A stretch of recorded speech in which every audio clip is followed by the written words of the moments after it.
একদিকে দানবীয় আকৃতির জায়েন হাকিম, অন্যদিকে বয়সভিত্তিক দলে অ্যাডাম আব্বাস। ফারহান হামজাদের ইউরোপীয় অভিজ্ঞতার সাথে সাথে পেশি শক্তিতেও শক্তিশালী হয়ে উঠছে বাংলাদেশ।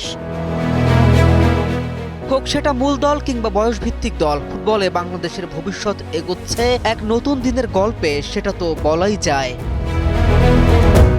ফুটবল স্কিলের সাথে সাথে দরকার পেশি শক্তি, আর সেটাতেই যেন আরো শক্তিশালী হয়ে উঠছে বাংলাদেশ দল। বাংলাদেশের ফুটবলের চেহারা যেন দ্রুতই বদলে যাচ্ছে। একের পর এক ইউরোপে বেড়ে ওঠা ফুটবলারের আগমনে লাল সবুজের দল এখন আগের চেয়ে অনেক বেশি শক্তিশালী ও ভারসাম্যপূর্ণ হওয়ার পথে।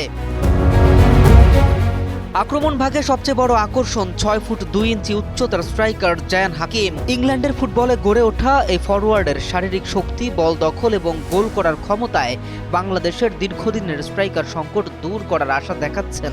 উইংয়ে ফারহান আলী ওয়াহিদের গতি, ড্রিবলিং ও আক্রমণ তৈরির দক্ষতা যোগ করবে নতুন মাত্রা। AKS অর্জন করলো গিনেস ওয়ার্ল্ড রেকর্ডস। AKS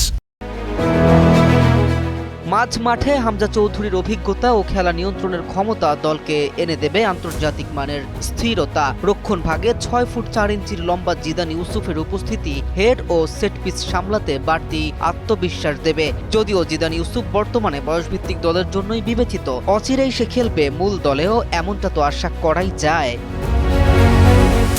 সব মিলিয়ে পরিকল্পনা অনুযায়ী এই প্রবাসী ফুটবলারেরা দলে যুক্ত হলে বাংলাদেশের স্কোয়াড শুধু শক্তিশালী হবে না, দক্ষিণ এশিয়ার অন্যতম ভয়ঙ্কর দল হিসেবেও নিজেদের প্রতিষ্ঠিত করার সুযোগ পাবে।